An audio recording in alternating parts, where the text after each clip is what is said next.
Hey guys! Let's eat! Kumain kami niyan sa may lamesa. Mesa pala. Mesa sa may Robinsons, Manila. Dun kasi namin, dun ang hinatid yung guest boss nila sa may Sheraton Hotel.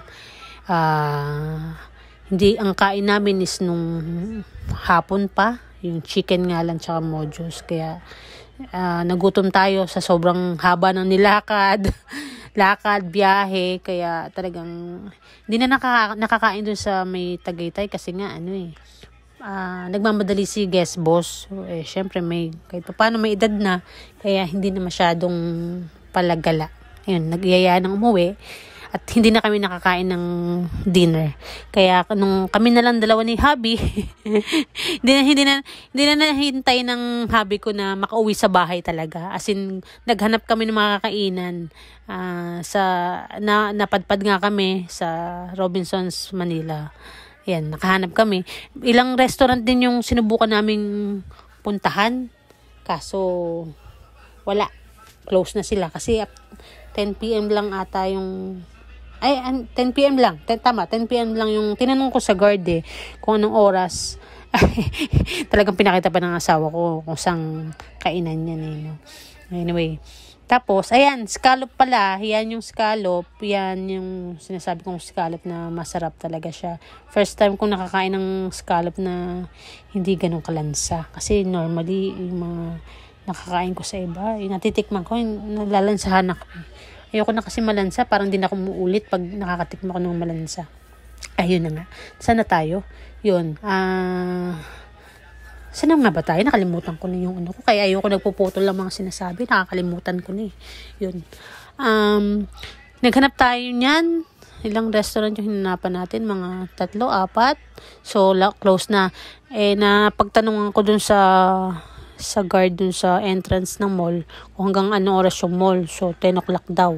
So, normally yung mga restaurant kasi nagko-close yan mga 30 minutes before ng closing ng mall. Kaya hindi na kami siguro in-accommodate.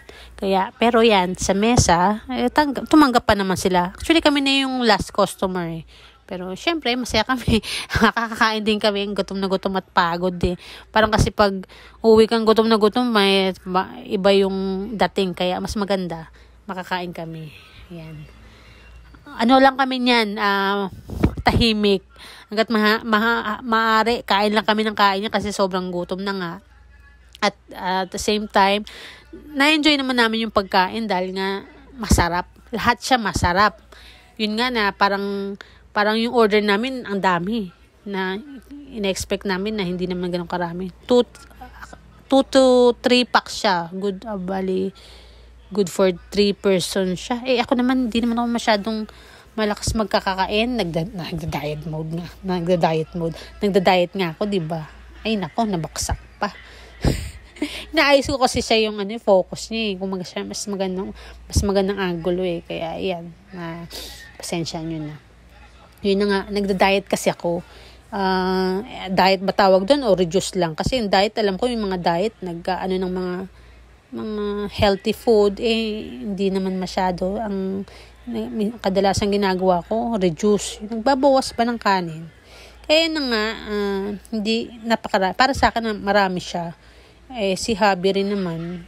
Si hubby ang malakas sa kanin, kaya sabi ko sa kanya, bawas din siya kasi mahirap na pag masyado tayong malakas sa kanin. Ayun yung tofu, yung sisig tofu, nakong sarap. Napakasarap niya. Hindi mo parang mapapansin na tofu siya. Sisig na sisig ang dating niya, ang lasa niya. Ayun na nga, saan tayo? Yun, nagbabawas na kasi ako. Nagbabawas na akong kumain. Kaya, yung rice ko na yan,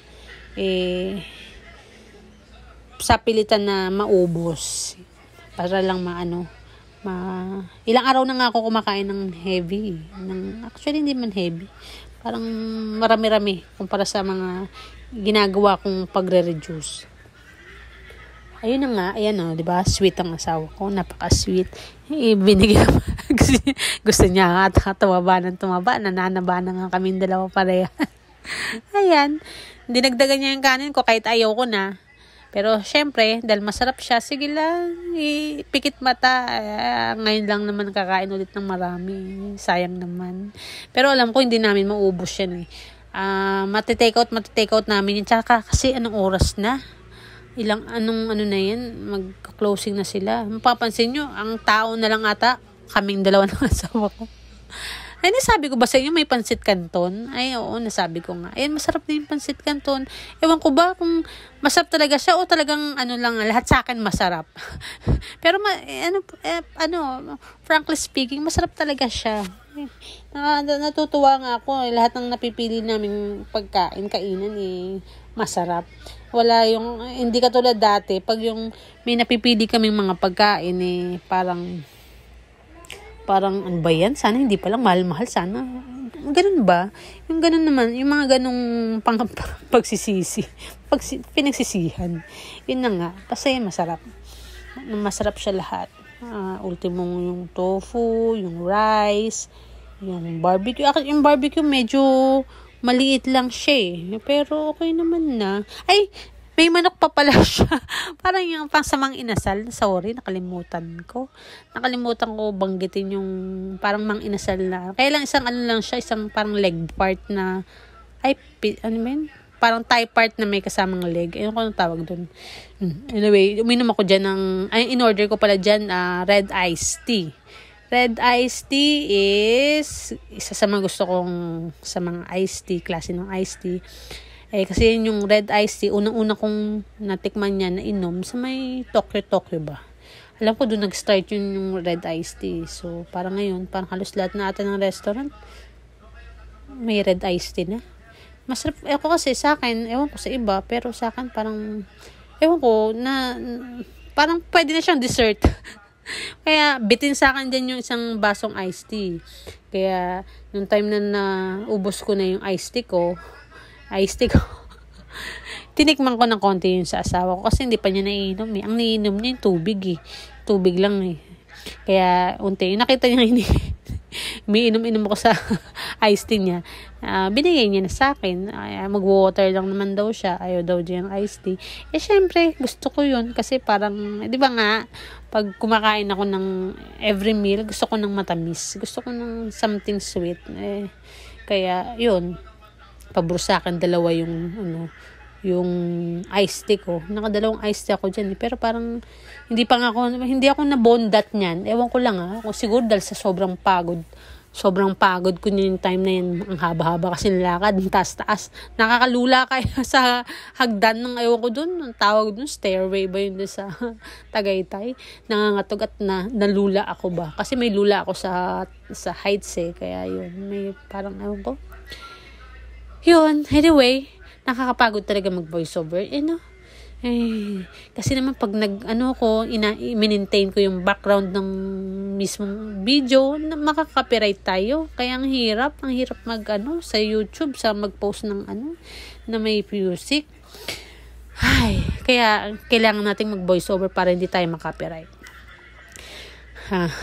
Yan yun ata yung ipapakita sa akin ng asawa ko, yung picture niya na sinabihan ko siya, yung sinabihan ko siyang kamukha niya dyan sa Gio-ong kasi nakamask siya, napicturean ko siyang, nag-video kami na nakamask siya, mas kami, nakita ko yung mata niya na parang si Gio-ong, sabi ko, kamukha mo dyan si Gio-ong, para sa kayong singkit, kaya yun yung pinakita niya sa akin, sabi ko, oo nga ganda ng mata mo dyan para kasi Gio-ong. Kasi si Gio-ong maganda yung mata pag nakamas parang na-emphasize yung mata niya talaga. Kaya kitang-kita na ganda naman ng matang batang to.